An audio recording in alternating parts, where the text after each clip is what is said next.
صلوات۔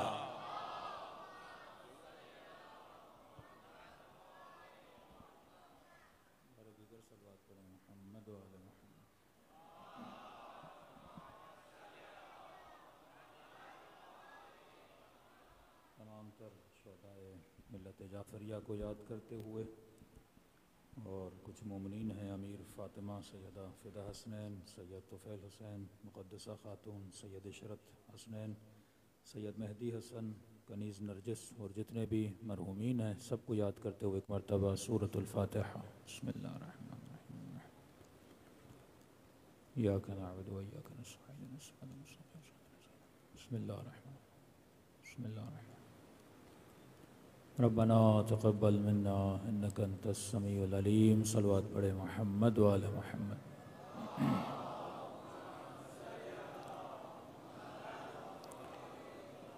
بسم اللہ الرحمن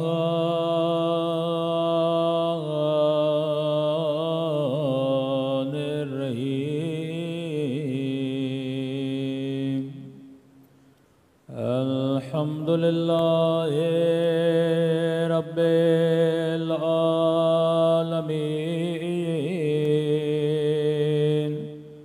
الحمد للہ کما هو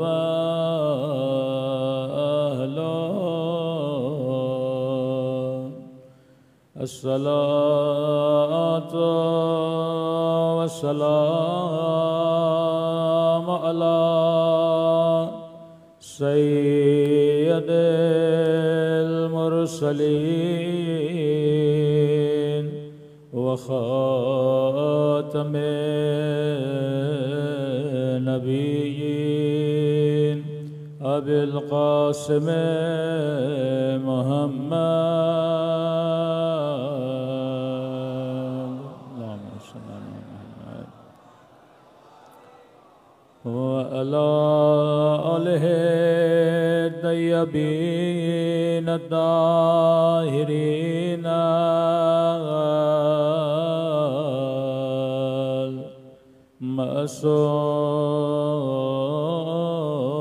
المعصومین۔ دعائے امام۔ اللہم کل ولیک حجت ابن الحسن صلواتک علیہ وعلی آبائه فی هذه الساعة وفي كل وليا وحافظا وقائدا ودليلا وأنا حتى تسكنه أرضك وتمتعه فيها طويلا برحمتك يا أرحم الراحمين۔ صلوات پڑھے محمد و آل محمد۔ بسم اللہ الرحمن الرحیم۔ رب اشرح لی صدری ویسر لی امری واحلل عقدۃ من لسانی یفقہوا قولی۔ اما بعد فقد قال سبحانہ وتعالی یا ایہا الذین آمنوا اتقوا اللہ وکونوا مع الصابرین۔ صلوات پڑھے محمد و آل محمد۔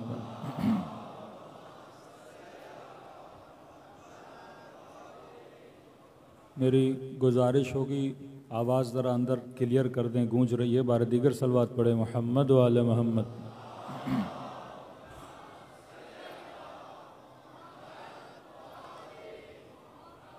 پروردگار عالم اس ماہ محرم میں ہم سب کی عزاداریوں کو، عبادتوں کو اپنی بارگاہ میں قبول فرمائے، اور جو مقصد حیات لے کر فرش عزا پہ تشریف لاتے ہیں، خدا ان مقاصد میں بھی ہم سب کو کامیابیاں نصیب فرما دے۔ عرض کر رہے تھے کہ معاشرے کی اصلاح بطریق کردار حسین اور اصحاب حسین، اگر آج کے زمانے میں کوئی طریقہ مسلمانوں کے پاس ہے کہ جس سے وہ اپنی زندگیوں کو سنوار سکیں، وہ زندگی امام حسین ہے کہ پورا سال نسلوں کو تباہ کرنے کی کوشش کی جاتی ہے بے حیائی کے ذریعے سے، فلموں، ڈراموں، سوشل میڈیا کے ذریعے سے، اور یہ 10 دن محرم کے امام حسین روح کی پلیدی کو مٹا کر انسان کو بلندیوں کی طرف لے کر جاتے ہیں۔ ایک نہیں سینکڑوں مثالیں ہیں ایسے لوگوں کی جو فرش عزا پہ آنے کے بعد جن کے وجود میں تبدیلی آ گئی۔ کوئی نماز نہیں پڑھتا تھا، ذکر حسین کی وجہ سے نماز پڑھنا شروع کر دی۔ کوئی زکوٰۃ و خمس کا پابند نہیں تھا، ان مجلسوں کی وجہ سے پابندی آ گئی۔ کوئی اپنے چہرے پہ اللہ کی نافرمانی سجاتا تھا، انہی مجلسوں کے صدقے میں چہرے پہ نورانیت آ گئی۔ تو یہ فرش عزا ہے جو انسان کے وجود کو فرش سے اٹھا کے عرش پہ لے کر جاتا ہے، ظلمتوں سے نکال کر نور کی وادیوں میں لے جاتا ہے۔ یہ نہیں کہ صرف یہ کام امام حسین نے کربلا میں کیا تھا کہ ہر کو لشکر یزید سے نکال کر اپنے لشکر میں لے کر آئے تھے، آج بھی مجلس حسین وہی کام کر رہی ہے، آج بھی پیغام حسین وہی کام کر رہا ہے۔ بس ضرورت اس بات کی ہے کہ پہلے تو ہم دوسروں کو ٹوکتے تھے، لیکن اب وہ کینسر، وہ بیماریاں، وہ لا تہذیبی اسلامی کلچر کو تباہ کرنے کی طرف ہماری نسلوں کو بھی لے جایا جا رہا ہے۔ ایک قرآن کی آیت ہے، اللہ کہتے ہیں ذرہ برابر بھی اگر باطل کی محبت تمہارے دل میں آ جائے تو یہ مت سمجھنا اس سے تمہارا چھٹکارا ہو جائے گا۔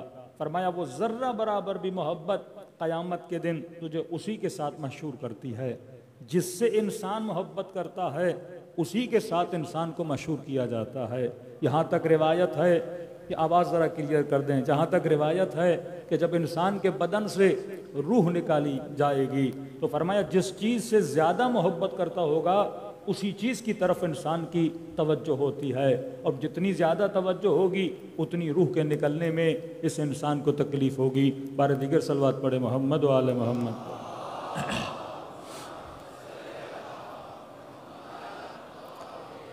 یہ آج لاؤڈ کی سیٹنگ خراب ہے، میرے گلے کو بھی کھینچ رہا ہے۔ بار دیگر صلوات پڑھے محمد و آل محمد۔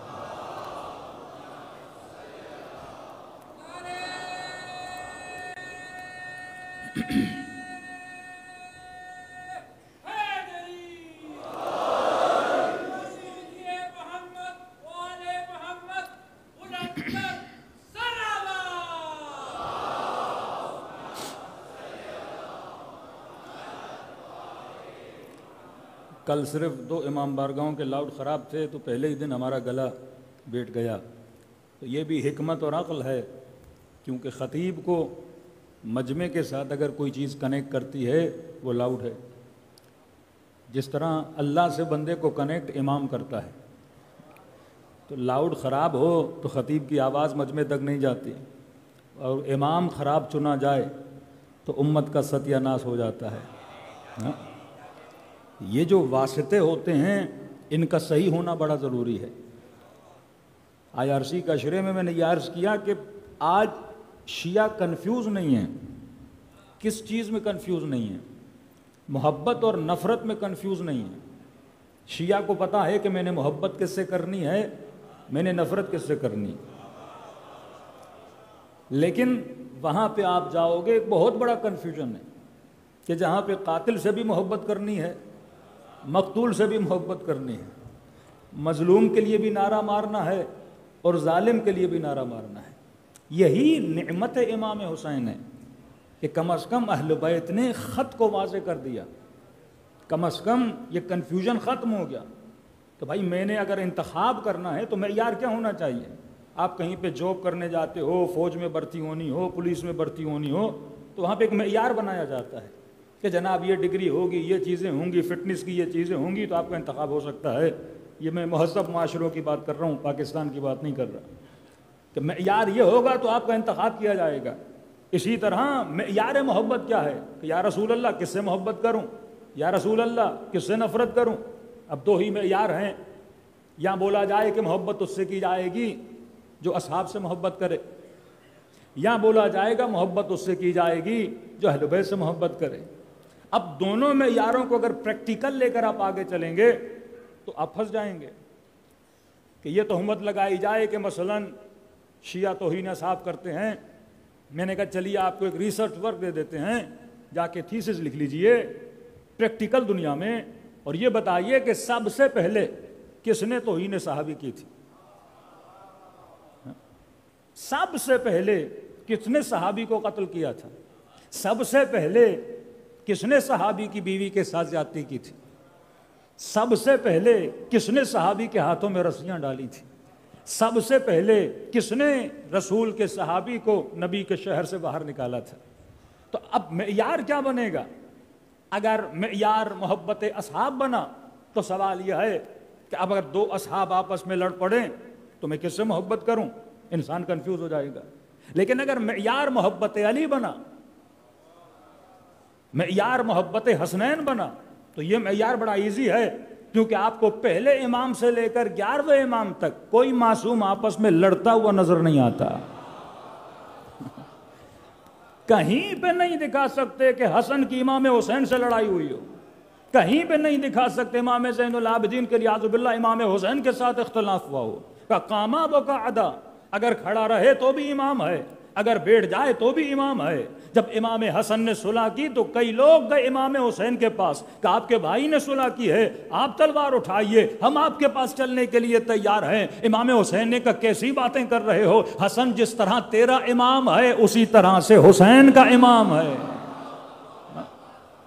کہیں پہ اختلاف نہیں ملتا، لیکن جمل میں آؤ علی اور زبیر کا آمنا سامنا، علی اور طلحہ کا آمنا سامنا، صفین میں آؤ ادھر بھی صحابی ادھر بھی صحابی، نہروان میں آؤ تو یہاں بھی ہو وہاں بھی وہ ہیں۔ تو اختلاف اصحاب میں تو ملتا ہے لیکن اختلاف اہل بیت میں نہیں ملتا۔ تو لہٰذا ایزی طریقہ یہ بنا کہ میں معیار محبت اسے بناؤں جہاں مجھے اختلاف نظر نہیں آتا، اور جس کی قرآن بھی تائید کرتا ہے کہ قُلْ لَا أَسْأَلُكُمْ عَلَيْهِ أَجْرًا إِلَّا الْمَوَدَّةَ فِي الْقُرْبَى، کہ حبیب انہیں کہہ دیجئے کہ ہم کچھ بھی نہیں چاہیے، بس اگر چاہیے تو محبت محمد اور آل محمد چاہیے۔ ارے دوسری دلیل آپ کو دے دیتا ہوں، غدیر خم میں ہاتھ کو بلند کر کے کہا کہ من کنت مولا ہو فہذا علی مولا۔ چاہے مسلمانوں کی تفسیر کو مان لیا جائے کہ من کنت مولا کا ترجمہ یہ ہے کہ میں محمد سے جو محبت کرتا ہے وہ علی سے محبت کرے، مجھ محمد کو جو دوست رکھتا ہے وہ علی کو دوست رکھے۔ تو کم از کم حق و باطل کا معیار بناؤ تو علی کی دوستی کو بناؤ۔ جو علی کا دوست ہے وہ حق ہے، جو علی کا دشمن ہے وہ باطل ہے۔ صلوات پڑھے محمد وآل محمد پر۔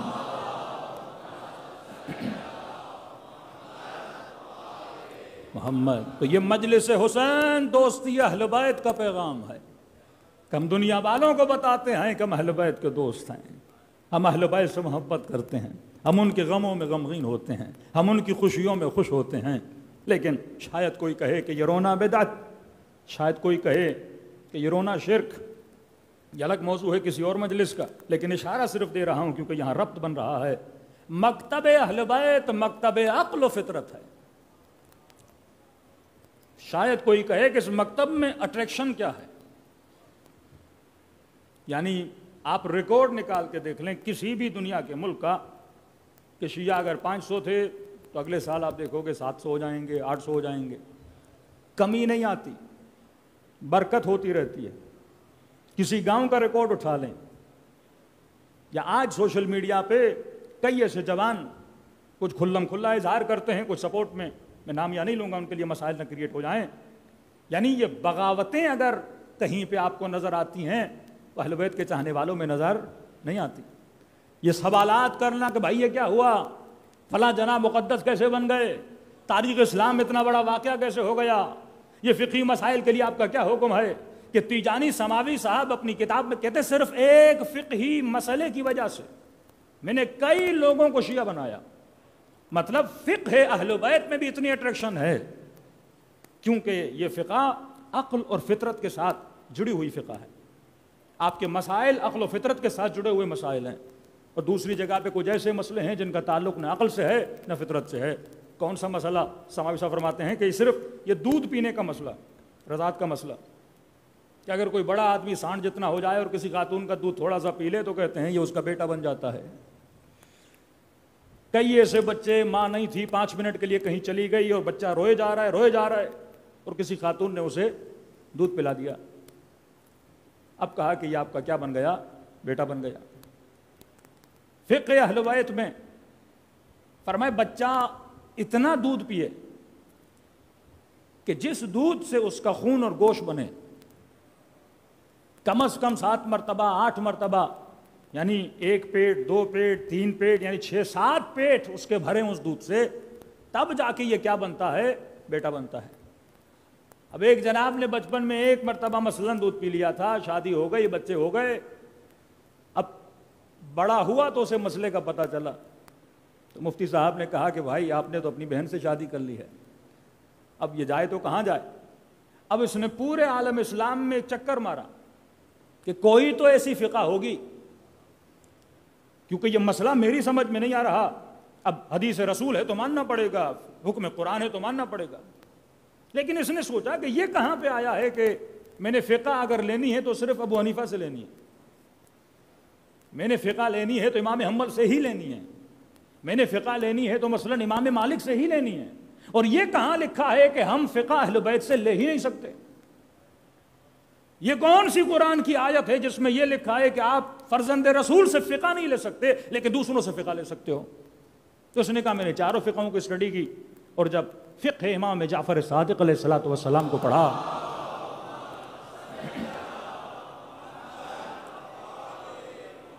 وہاں سے اس کو پتا چلا کہ امام کی فقہ میں یہ فتویٰ ہے کہ نہیں بھائی اتنا دودھ پیے، اور یہ صرف بچے کے لیے حکم ہے.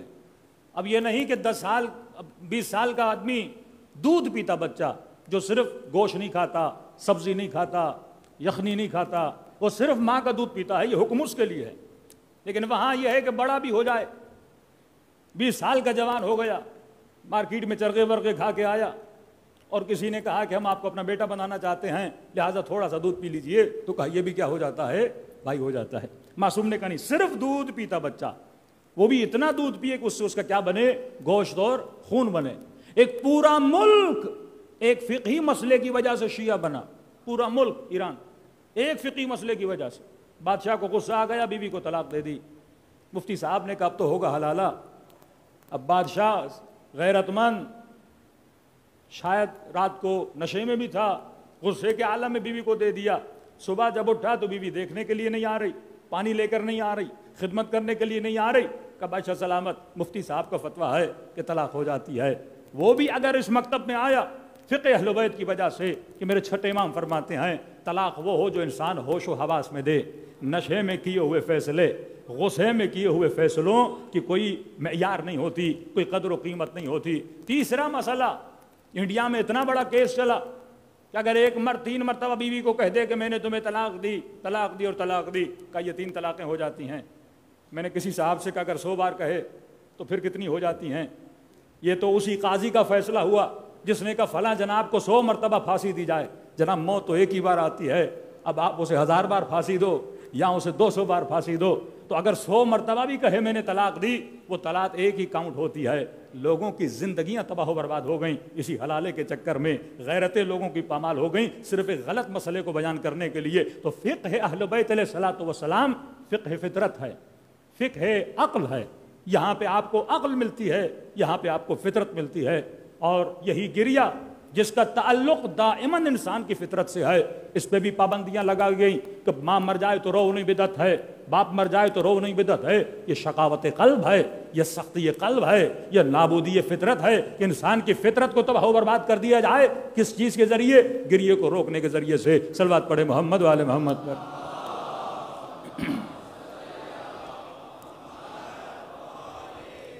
اب یہاں پہ تھوڑا سا آج گریے پہ گفتگو ہو جائے اور ایک قرآن کی آیت جس سے یہ ثابت ہو جائے کہ گریے امام حسین عین مطابق قرآن یہ گریہ حق بھی ہے، یہ گریہ فطرت بھی ہے، یہ گریہ عقل بھی ہے، اور یہ حکم شریعت میں اس کی کوئی پابندی نہیں ہے۔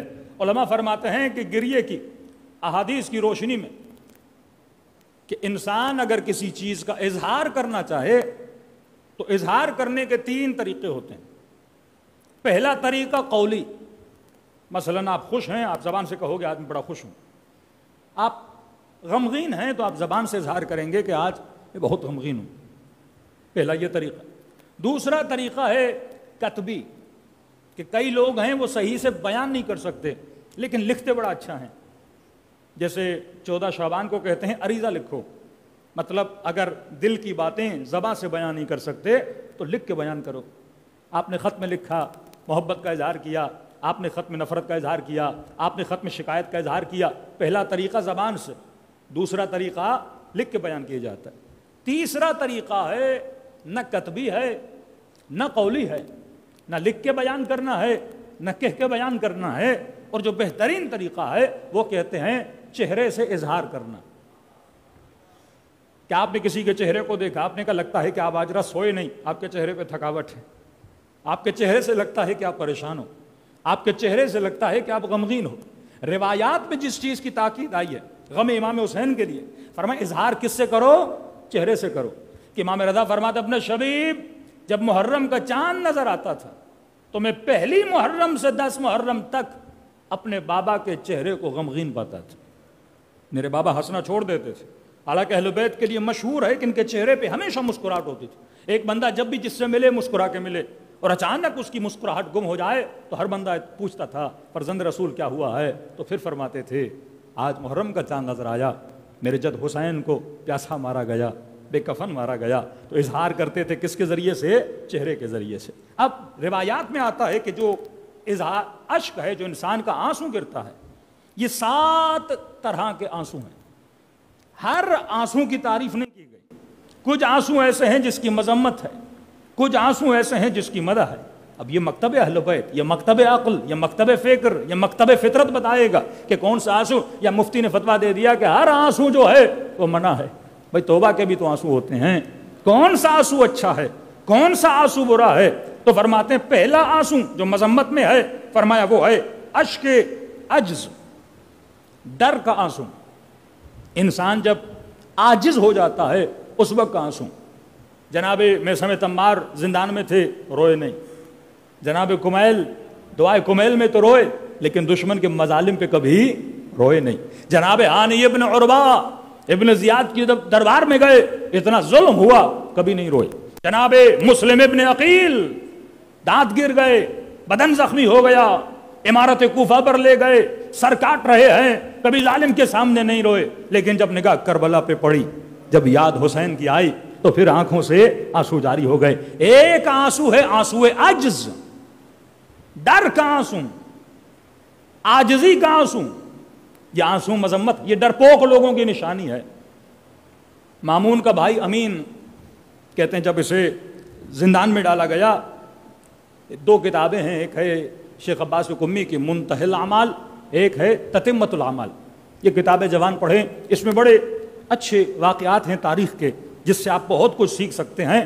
تو یہ خود منتہی الاعمال تتمۃ الاعمال میں لکھتے ہیں کہ جب زندان میں اسے لے گئے تو اندھیرا تھا بہت زندان میں، امین بڑا فاسق تھا، فاجر تھا، عیاش تھا، بھائی اس کا مامون سوتیلے بھائی تھے ایک ہی باپ سے، تو اس کو پکڑ کے جب زندان میں ڈالا گیا تو کہتے زندان میں سے کچھ نظر نہیں آ رہا تھا، لیکن آہستہ سے جب پٹی کھلی تو اس کی نگاہ پڑی، اس کا اپنا ہی غلام تھا احمد ابن سودا، تو کہا کہ تم بھی یہاں ہو؟ کہا مجھے بھی زندان میں ڈالا گیا ہے۔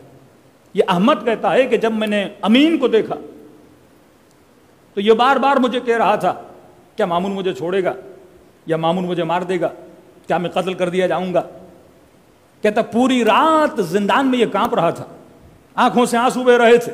میں نے کہا نہیں بھائی آپ خلیفہ کے بھائی ہو، آپ کو کون قتل کرے گا؟ کہا نہیں شاید مجھے مار دے، کیا میں بچ جاؤں گا؟ کہا کہ خوف کی وجہ سے یہ زندان میں کانپ رہا تھا۔ میں نے کہا کہ امین نصف شب ہے، ہو سکتا ہے کہ صبح مجھے بھی پھانسی ہو جائے، میں نماز شب تو پڑھ لوں مرنے سے پہلے۔ یہاں شیخ عباس قمی، علامہ مجلسی، بڑے بڑے علماء نے جب یہ کتابیں لکھیں تو جب کوئی واقعہ لکھتے تھے تو ساتھ میں ایک بریکٹ کھولتے تھے. صاحب کتاب نے لکھا کہ یہ امین کا وزیر تھا، لیکن کہا کہ حسین کے ماننے والوں، اے علی کے ماننے والوں، ایک فاسق کا وزیر ہے، لیکن یہ جب علم ہوتا ہے کہ صبح موت آنے والی ہے، وہ زندان میں اپنی نماز شب کو نہیں چھوڑتا. تم تو حسین ابن علی کے ماننے والے ہو، تم تو زینب کبریٰ کی ماننے والی ہو، تو کہا تم کیسے نماز شب کو چھوڑ سکتے ہو؟ میں نے کہا مجھے نماز شب پڑھنی ہے. کہا خوف کی وجہ سے یہ کانپ رہا تھا اور کہنے لگا مجھے سردی لگ رہی ہے، مجھے اپنی باہوں میں لے لو. خوف کی وجہ سے کہتا تھوڑی دیر میں نے اسے اپنی باہوں میں لیا. اب میں نے کہا مجھے نماز کو پڑھنے دو. کہا نماز بھی پڑھنی ہے تو میرے ساتھ کھڑے ہو جاؤ، کہیں ایسا نہ ہو کہ تم دور جاؤ گے مجھے خوف آئے گا. کہ اتنے میں سپاہی زندان میں آئے اور امین کو لیا. یہ فریاد کرنے لگا کہ ارے میں ابن عم رسول ہوں، رسول کے چچا کا بیٹا ہوں، ارے میں آل رسول سے ہوں، مجھے کیوں قتل کر رہے ہو؟ ارے میں مامون کا بھائی ہوں، خلیفے کا بھائی ہوں، مجھے کیوں قتل کر رہے ہو؟ فریادیں کرنے لگا، ہے کوئی مجھے بچانے والا، ہے کوئی مجھے اس کے چنگل سے نکالنے والا. اور آخر میں اس کا گلا کاٹ دیا گیا. یہ کون سا گریہ ہے؟ یہ عجز کا گریہ ہے، یہ ڈر کا گریہ ہے، جو ممدوح نہیں ہے، مذموم ہے. اچھا مامون تو دور کی بات ہے، یہاں پہ جب مشرف نے نواز شریف کو پکڑا تھا تو پوری قوم نے اس بندے کا رونا دیکھا تھا. یہ عجز کا گریہ ہے، یہ خوف کا گریہ ہے. کئی لوگ ہیں زندان میں جاتے ہیں روتے نہیں ہیں، اور کئی لوگ ہیں ہتھکڑی لگتے ہی وہ رونے لگ جاتے ہیں. اس سے انسان کی شخصیت کا پتہ چلتا ہے کہ انسان بہادر کتنا ہے اور انسان ڈرپوک کتنا ہے. تو پہلا گریہ گریہ عجز ہے. دوسرا گریہ تزویر ہے. یہ بھی مذموم ہے، اہل بیت نے اس کی مذموم کی ہے. تزویر کا مطلب دھوکے کا گریہ. حیات الحیوان ایک کتاب ہے، اس میں ہم مثال دیتے ہیں مگرمچھ کے آنسو. یہ تزویر کے آنسو ہیں. اس میں لکھا ہے ہر حیوان کی صفت کو بیان کیا گیا. کہتے ہیں مگرمچھ جب شکار کے لیے نکلتا ہے تو اپنا جفت، اپنے مادے کو اپنے ساتھ لے کے جاتا ہے، اور جب شکار کھا کے اس کا پیٹ بھر جاتا ہے اپنے مادے کو اپنی پیٹھ پہ بٹھا کے لے جاتا ہے، اور جب اس کا پیٹ کھا کھا کے بھر جاتا ہے تو یہ بھاری ہو جاتا ہے. اور جب بھاری ہو جاتا ہے تو اسی مادہ کو واپس نہیں لا پاتا. کیونکہ واپس نہیں لا پاتا، اس کو وہیں گرا کے مار دیتا ہے، اور مارنے کے بعد اس کے جنازے پہ بیٹھ کے روتا ہے. تو کہا یہ گریہ تزویر کا گریہ ہے، یہ گریہ دھوکے کا گریہ ہے. رسول خدا نے ایک بندے کو بدر میں پکڑا، اور جیسے پکڑا تو یہ رونے لگا، یا رسول اللہ مجھ سے بڑی غلطی ہو گئی، یا رسول اللہ مجھ سے بڑی خطا ہو گئی، یا رسول اللہ آج کے بعد آپ کے مقابلے میں نہیں آؤں گا، آج کے بعد میں آپ سے لڑنے کے لیے نہیں آؤں گا، یا رسول اللہ میرے چھوٹے چھوٹے بچے ہیں، میں مر گیا تو میرے بچوں کا کیا ہوگا؟ تو نبی نے جب اس کا گریہ دیکھا، رحم دل نبی تھے، رحمت للعالمین تھے، نبی نے معاف کر دیا. جنگ احد میں دوبارہ اسے پکڑا، کیونکہ بدر میں جب یہ رو کے نکلا تو لوگوں نے کہا بچ کیسے گئے؟ اس نے کہا جھوٹی کا رو کے میں محمد کے چنگل سے نکل آیا ہوں. جس طرح آپ بھی بچپن میں اسکولوں میں رویا کرتے تھے جھوٹی کا، کہ درد ہو نہ ہو بندہ چیخے ماں باپ کے سامنے جھوٹی کا. یہ تزویر کا رونا کہ انسان جھوٹی کا روئے تاکہ میری جان چھوٹ جائے. تو اس نے کہا میں ایسے ہی رویا اور میری جان چھوٹ گئی. اور جنگ احد میں جب دوبارہ پکڑا گیا اور جیسے پکڑا رسول کے سامنے آیا، پھر سے اسی طرح رونے لگا. تو نبی نے فرمایا مومن ایک سوراخ سے دو مرتبہ دھوکہ نہیں کھاتا، اور اسے وہیں پہ سزائے موت سنا دی. یہ تزویر کا گریہ ہے. پہلا گریہ ڈر کا گریہ، عاجزی کا گریہ، عجز اور خوف کا گریہ. دوسرا گریہ تزویر کا گریہ، اس کی بھی مذمت ہے. تیسرا گریہ اشک ندامت، پشیمانی کا گریہ. یہ ممدوح ہے. جناب نے گناہ کیا، آج پشیمان ہوئے، پروردگارا خطا ہو گئی. کسی مومن کے ساتھ ظلم کیا، زیادتی کی، آج ندامت آ گئی. یہ گریہ اچھا ہے. اس گریہ کی خدا تعریف بھی کرتا ہے کہ یا مجیب دعوت المضطرین، اے پریشان دلوں کی آوازوں پہ صدا دینے والے، اے گناہگاروں کی آواز پہ لبیک کہنے والے. کہ چوتھے امام یہ فرما اللہ کی آواز آتی ہے مجھے گنہگاروں کا رونا اپنے ملائکوں کی تسبیح سے زیادہ پسند ہے. جب کوئی گنہگار میری دربار میں آ کے گریا، اشک ندامت. لیکن اس کی دو تقسیمیں ہوتی ہیں. ایک ندامت دیر والی ندامت، وہ بری ہے. ایک ندامت جلدی والی ندامت کہ آج گناہ کیا آج توبہ کرو، 1 سال پہلے گناہ کیا زندہ ہو توبہ کرو، یہ ندامت اچھی ہے. لیکن ایک ندامت کہ امام حسین نے ایک بندے کو بلایا، حر جعفی نہیں گیا امام حسین کے کہنے، لیکن جب مولا شہید ہو گئے، اب جب کربلا پہنچا تو زار و قطار رونے لگا۔ جب امام کے جسم کو اس سرزمین پہ پامال دیکھا کہ کاش میں آتا، حسین کی مدد کرتا۔ یہ ندامت بیکار ندامت ہے، ہور کی ندامت بہترین ندامت کہ میں نے صحیح وقت میں توبہ کرنی ہے۔ پوری جوانی میں گناہ کروں اور یہ سوچوں کہ بوڑھا ہو جاؤں گا تب جا کے توبہ کروں گا، یہ ندامت کسی کام کی نہیں ہے۔ بنی اسرائیل کے زمانے میں ایک شخص نے جھوٹی نبوت کا دعویٰ کیا اور بعد میں اس کو احساس ہوا کہ بھائی یہ کتنا بڑا گناہ کیسے کر دیا، تو اس نے اللہ کی دربار میں توبہ مانگی کہ خدایا میں شرمندہ ہوں، میں جھوٹی نبوت کا دعویٰ کیا ہے۔ اپنے مریدوں کو بلایا۔ بعض اوقات آپ ایک دعویٰ کرتے ہو تو مریدوں کی لائن لگ جاتی ہے، ہمارے شیعوں میں یہ لائنیں بہت زیادہ ہیں۔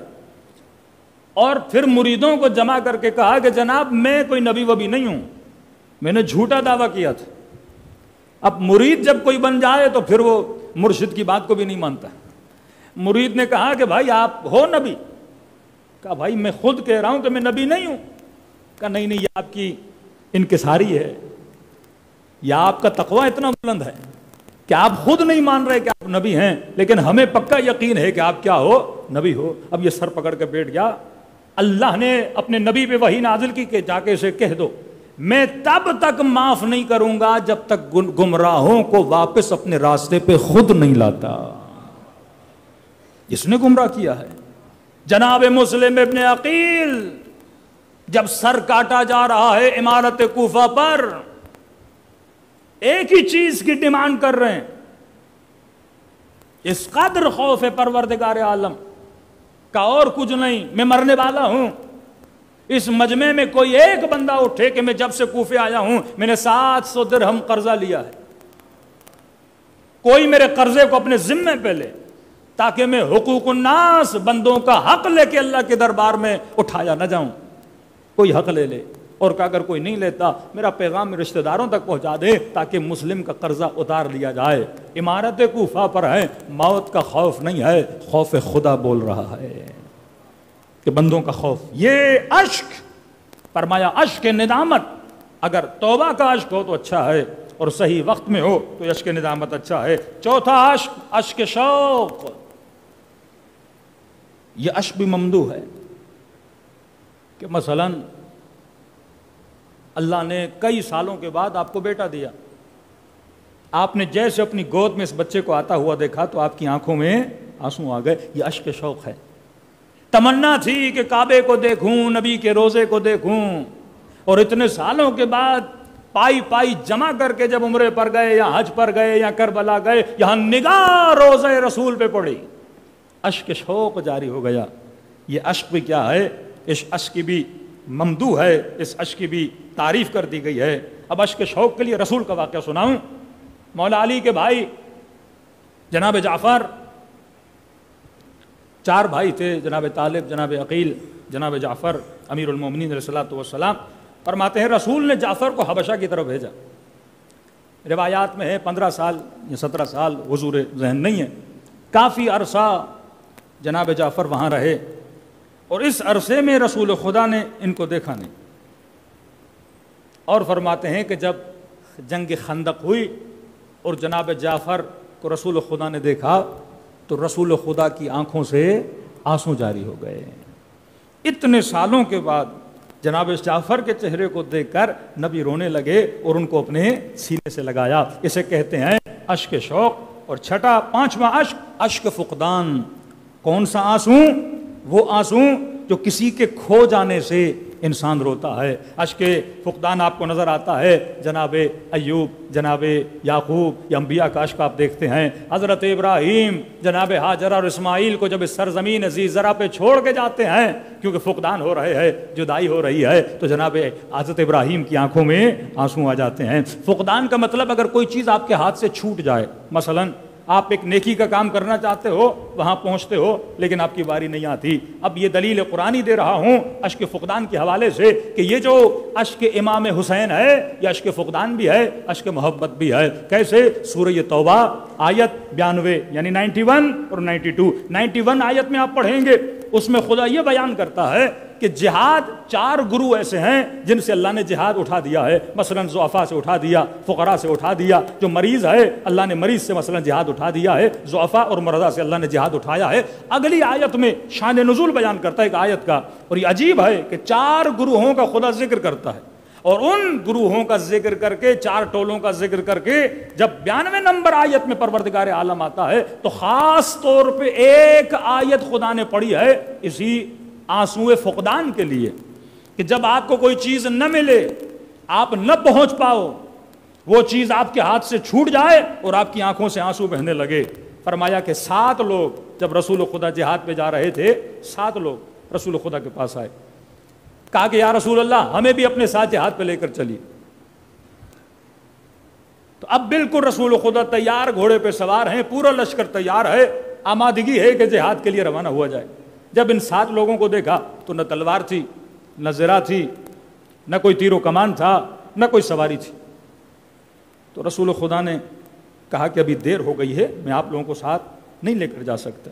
گھوڑا ہوتا تو چلو ساتھ آ جاتے, تلوار ہو جاتی تو آ جاتے, کیونکہ جن لوگوں کے پاس ساز و سامان نہیں ہوتا تھا وہ 3-4 دن پہلے آتے تھے, پھر کسی کو گھوڑا دیا, کسی کو تلوار دی, لشکر کو ساز و سامان دیا, اس کے بعد لشکر روانہ ہو جاتا تھا. نبی نے کہا نہیں, ہم آپ کو نہیں لے جا سکتے. کہتے ہیں جیسے رسول یہ کہہ کے روانہ ہوئے تو یہ 7 زار و قطار رونے لگے. یہ ہے اشک فقدان, آنکھوں سے آنسو بہنے لگے. ارے ہم جہاد کی خواہش رکھتے تھے لیکن ہمیں توفیق جہاد نہیں ملی. اس کا ذکر پروردگار عالم نے کیا. فرمایا ولا علی الذین اذا ما اتوک لتحملهم قلت لا اجد.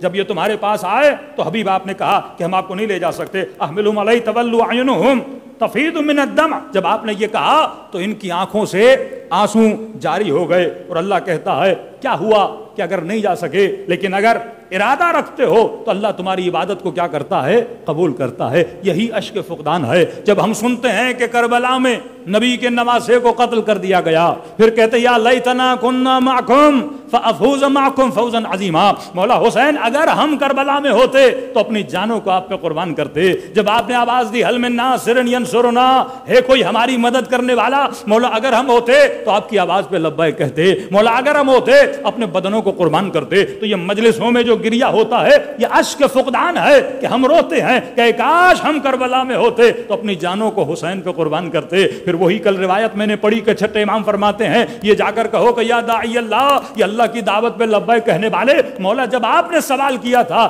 ہے کوئی مدد کرنے والا, مولا بجسمی واللسانی, میں نے اپنے جسم اور اپنی زبان سے آپ کو آواز نہیں دی تھی, لیکن مولا آج میں آیا ہوں آپ کی نصرت کرنے کے لیے اپنی زبان کے ذریعے سے, اپنے جسم کے ذریعے سے. تو یہ گریہ حسین اس قرآن کی آیت کے مطابق یہ عشق شوق ہے, یہ عشق فقدان ہے کہ جو نہ کر سکا وہ اس پہ رو رہا ہے. ہم کربلا نہ جا سکے ہم اس پہ رو رہے ہیں. تو اس عشق کی کوئی مذمت نہیں ہے بلکہ اللہ خود اس کا ذکر کرتا ہے اور کہتا ہے کہ جو اس طرح سے اچھی چیزوں کی تمنا کرتے ہیں خدا اپنے ہاں سے ان مومنین کو رزق بھی عطا کرتا ہے. صلوات پڑھے محمد و آل محمد.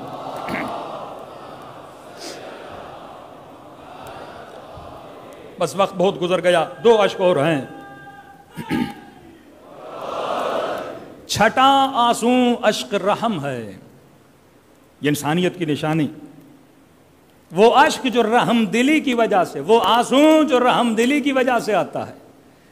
رسول خدا کے بیٹے جناب ابراہیم 18 مہینے کے نبی کی گود میں جان دی اور دنیا سے چلے گئے. کہتے رسول نے زار و قطار رونا شروع کر دیا. کچھ دیکھنے والوں نے اعتراض کیا یہ نبی ہے بیٹے کے جانے پہ رو رہا ہے. تو رسول نے فرمایا یہ اعتراض کے آنسو نہیں ہیں, یہ رحم کے آنسو ہیں. من لا یرحم لا یرحم, جو رحم نہیں کرتا اللہ بھی اس پہ رحم نہیں کرتا. یہ رحم دلی کی نشانی ہے. حابیل و قابیل کا واقعہ, کہتے ہیں 1 مہینے تک حضرت ابراہیم روتے رہے. 1 مہینے تک جب بیٹے کا قتل دیکھا اتنا روئے کہ کہتے ہیں ابراہیم حضرت آدم کے چہرے کی ہڈیاں ظاہر ہو گئی تھیں اس گریے میں. یہ رحم کا ہے, یہ نہیں کہ اللہ پہ کوئی اعتراض کر رہا ہے, یہ رحم دلی کی نشانی ہے. رسول گرامی مکے کی گلی یا مدینے کی گلیوں سے گزر رہے تھے. کچھ اعراب نے کچھ مرغوں کو پاؤں میں رسی باندھ کے کھڑا کر دیا تھا. نبی نے یہ منظر دیکھا, اس پہ نہیں روئے, لیکن کیا دیکھا کہ ان مرغوں اور مرغیوں کے پاؤں کو رسیوں سے باندھ کے کچھ تیر انداز دور کھڑے ہیں اور وہاں سے تیر مار رہے ہیں، ان مرغیوں کو چھلنی کر رہے ہیں. کہتے یہاں نبی کے چہرے سے آنسو جاری ہو گئے کہ ارے حیوان کو مارنا ہے تو اس کا اللہ نے طریقہ بتایا ہے، نہ کہ اس کو اس طرح سے ظلم کر کے قتل کرو. رسول ایک حیوان کو غلط طریقے سے تیر لگایا جائے اس پہ آنسو بہا رہے ہیں. اب تصور کریں کربلا میں اس کے نواسے کو چھلنی کر دیا جائے، کربلا میں اس کی نواسیوں کے ساتھ ظلم کر دیا جائے، ایسا ظلم جس کی مثال تاریخ میں نہیں ملتی. یہ اشک رحم ہے، یہ انسانیت کی نشانی ہے. دوسرا ہے اشک فراق، جدائی کا آنسو، اس کی بھی کوئی مذمت نہیں ہے. جناب یعقوب اور یوسف کی جدائی آپ نے دیکھی ہے، کتنا روئے. وَبْيَضَّتْ عَيْنَا، آنکھیں سفید ہو گئیں. اللہ نے نبی کی مذمت نہیں کی. تو انسان کو پتہ ہونا چاہیے میرا کون سا آنسو صحیح ہے، میرا کون سا آنسو غلط ہے. نہ صرف جناب یعقوب بلکہ تاریخ لکھتی ہے حضرت یوسف زندان میں اتنا روتے تھے کہ زندانی پریشان ہو جاتے تھے کہ بھائی یا رات کو روئیے یا صبح کو روئیے. یہ فراق یعقوب میں روتے تھے، یوسف کے فراق میں ان کے بابا روتے تھے. کبھی بیٹا اپنے بابا کے فراق میں رو رہا ہے. تو آج شیعہ اگر مجلس میں روتے ہیں، یہ اشک رحم بھی ہے، یہ اشک فراق بھی ہے، یہ اشک شوق بھی ہے، اور یہ اشک وہ اشک ہے کہ یہ تمنا کرتے ہیں کہ کاش ہم کربلا میں ہوتے، اپنی جانوں کو اپنے آقا حسین پہ قربان کرتے. کسی نے پوچھا جب ملے جناب یوسف جناب یعقوب سے تو پہلا سوال کیا کہ بیٹا جب تجھے کنویں میں اتارا گیا تھا تو بھائیوں نے کیا کیا تمہارے ساتھ؟ تو کہا کہ بابا مجھے کہا کہ کپڑے اتار دو، کیونکہ ہم انہی کپڑوں پہ قمیص پہ خون لگائیں گے اور بتائیں گے کہ کسی حیوان نے حملہ کیا تھا جس کے نتیجے میں یوسف مارے گئے. تو کہا کہ بابا جب قمیص اتار کر مجھے کنویں میں اتار رہے تھے تو میں بار بار یہ کہہ رہا تھا کہ کنویں کے اندر سردی ہے اور بدن پہ لباس نہیں ہے تو مجھے سردی لگے گی. اور کہا کہ جب مجھے نیچے اتار دیا گیا تو سردی کی وجہ سے اس کنویں میں کانپ رہا تھا. روایت کے جملے ہیں جب یعقوب نے یہ سنا تو سننے کے بعد وہ غش کھا کے زمین پہ گر گئے. اب یہاں پہ زیارت ناہیہ کا جملہ ہے، السلام علی الابدان، ان بدنوں پہ سلام ہو جن پہ لباس نہیں تھا. صرف یہ سن کے کہ یوسف کے بدن پہ لباس نہیں تھا یعقوب غش کھا گئے کہ بچہ سردی لگ رہی تھی، تنہائی تھی، کس عالم میں میرے بیٹے کو چھوڑا گیا. علماء فرماتے ہیں کربلا میں جو مصیبت امام حسین پہ آئی ہے دراصل یہ مصیبت حسین نہیں ہے، یہ مصیبت رسول گرامی ہے. جب حضرت ابراہیم کو یہ کہا جائے کہ اسماعیل کا گلا کاٹو تو اسماعیل کے اوپر تو امتحان ہے، لیکن اسماعیل سے زیادہ امتحان کس کا ہے؟ ابراہیم کا امتحان ہے، کیونکہ بیٹے کا گلا کاٹا جا رہا ہے. کہ یہ مصیبت امام حسین پر تو تھی لیکن اس سے زیادہ یہ مصیبت، یہ امتحان کس کے لیے ہے؟ رسول گرامی کے لیے ہے کہ محمد کے نواسے کا گلا کاٹا جا رہا ہے، محمد کے نواسے کے بدن سے لباس اتارا جا رہا ہے. زیارت ناہیہ ہر وقت نہ پڑھا کریں، جب کیفیت ایک پیدا ہو جائے رونے کی اس وقت زیارت ناہیہ پڑھا کریں، کیونکہ اس کے مصائب کسی ذاکر، کسی مولوی، کسی عام بندے کے نہیں ہیں. یہ مصائب پڑھنے والے حجت خدا امام زمانہ ہیں جو خود یہ مصائب بیان کرتے ہیں کہ السلام علی الشیب الخضیب، میرا سلام ہو ان محاسن خون آلود پر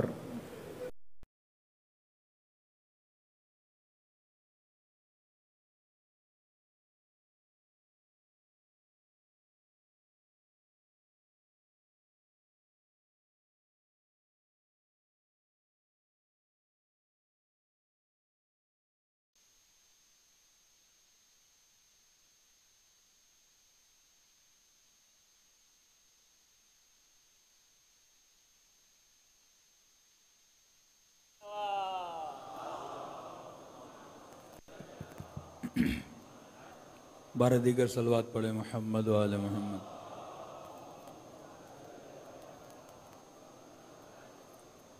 کہ میرا سلام ہو ان محاسن خون آلود پر۔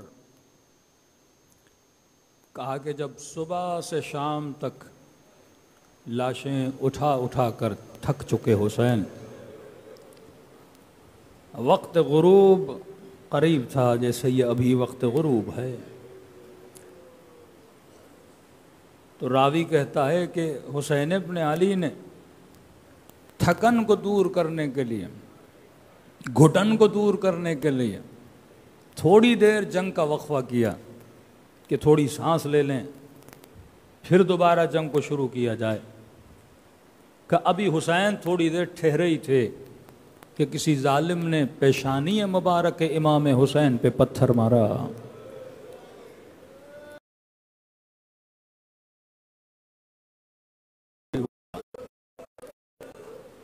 اور یہاں امام حسین نے چہرے سے خون کو ہٹانے کی نیت سے ہاتھ بڑھایا کہ ابھی ہاتھ بڑھا نہیں تھا کہ حرملہ نے حسین کو تیر مارا۔ راوی کہتا ہے یہ تیر بڑی کوشش کی حسین نے کہ آگے سے نکالیں، لیکن نہ نکلا، تو حسین ابن علی نے پیچھے سے اس تیر کو نکالا اور اسی خون کو اپنی داڑھی پہ ملا۔ یہ وہ منظر ہے جس پہ امام زمانہ سلام کر رہے ہیں۔ وعلی الخد الطرید، پھر فرماتے میرا سلام ہو اس چہرے پر کہ اب جب خون بہا اور چہرے کی داڑھی پہ خون ملا کہ اب حسین کے بدن میں طاقت نہ رہی، گویا آنکھوں پہ اندھیری آ گئی، اور کہا کہ چہرے کے بل سرزمین کربلا پہ گرے۔ یا آپ سن رہے ہو امام زمانہ دیکھ کے بیان کر رہے ہیں کہ مومن ان دنوں میں اگر تیرا دل غمگین ہو جاتا ہے تو یہ تیرا کمال نہیں ہے، یہ توجہ قلب امام زمانہ ہے کہ جو ہمارے دلوں پر ہوتی ہے۔ آغا جعفر مجتہدی فرماتے کبھی کبھی اچانک صبح سے لے کے شام تک روتے تھے، دل مرتبط ہو گیا تھا امام زمانہ سے۔ اور جب کسی مومن سے ملتے تھے اور پوچھتے تھے آج کون سا دن ہے، اور مومن بتا دیتا تھا قبلہ مثلا آج فلاں امام کی شہادت ہے، تو کہتے تھے میں تبھی کہوں صبح سے ابھی تک میرا دل رو کیوں رہا ہے۔ جب دل حجت خدا سے مل جاتا ہے تو میرے عزیز اس میں گریہ جاری ہو جاتا ہے۔ دلوں کو کربلا کی طرف روانہ کریں، سلام کریں اس وجود اور مقدس امام حسین پہ جس کی ذات کی وجہ سے آج ہماری زندگیاں روحانیت میں بدلی ہوئی ہیں۔ سب مل کے السلام علی الحسین وعلی علی ابن الحسین وعلی اولاد وعلی اصحاب بلند آواز سے السلام علی وعلی علی ابن وعلی اولاد وعلی صحابہ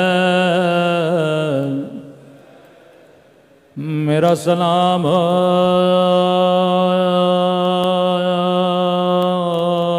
ان زخمی کلائیوں پہ۔ وقت کی کمی ہے، دو جملے مصیبت کے، فرمایا خلوص دل سے اگر ایک آنسو بہے زہرا اپنے رومال میں جمع کر لیتی ہے۔ یہ سلام امام زمانہ کا سلام ہے، میرا سلام ان زخمی کلائیوں پر جنہیں رسیوں سے باندھا گیا تھا،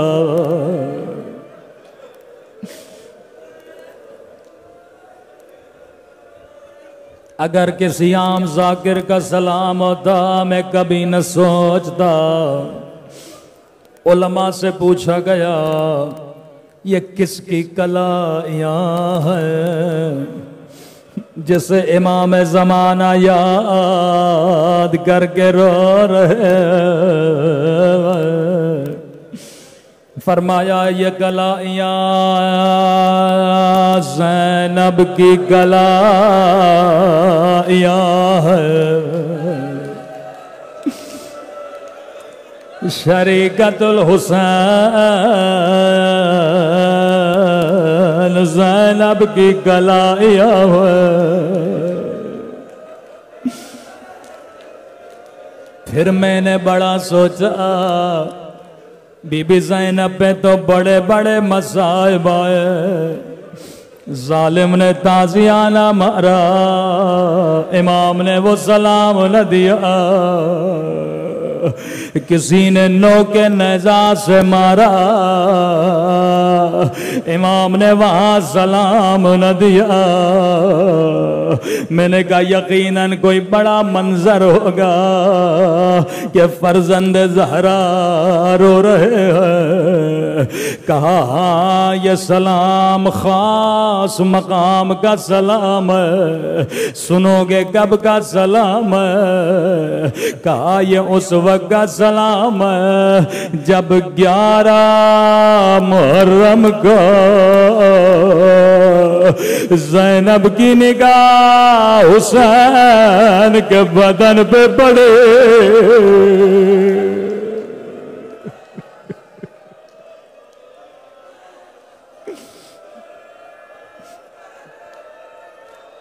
بہت پرانا جملہ ہے، جب نگاہ بھائی کے بدن پہ پڑے، کہا زینب ایسے گرے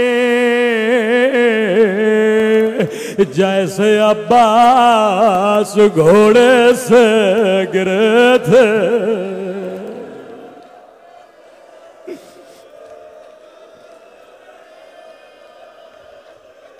قدیمی مومن روایت سب نے سنی ہوئی ہے، لیکن میں امام کے ساتھ اسے ربط دینا چاہتا ہوں۔ شاید کوئی مومن، شاید کوئی بچہ کہے مولانا یہ کیا پڑھ دیا کہ زینب ایسے گری جیسے عباس گھوڑے سے گرے تھے۔ ارے عباس کے بازو سلامت نہیں تھے، زینب کے تو بازو سلامت ہے، بھلا عباس کی طرح کیسے گرے؟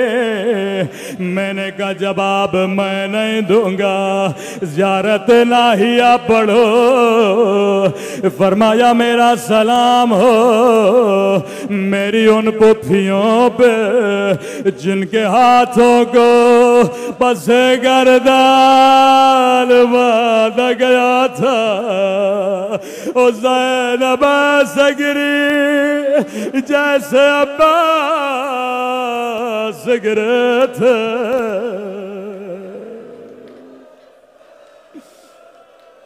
الا لعنت اللہ علی القوم الظالمین۔